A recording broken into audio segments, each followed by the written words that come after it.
మీరు చూడండి, ఒక తేలిక మాట, ఒక విలిటి మాట ఒకటి మనం మాట్లాడతాం. కోటేశ్వరారు చతుర్ముఖ బ్రహ్మగారు మీ లలాటం మీద రాసేశాడండి, రామాయణం చెప్పు, భాగవతం చెప్పు, శివపురాణం చెప్పని చెప్పేస్తారు మీరు.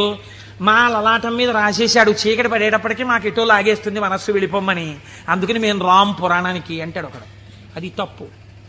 అలా ఉండమని చెప్పలేదు శాస్త్రం. తిలకధారణము అన్న మాట ఎందుకు ఇచ్చారో తెలుసా అండి?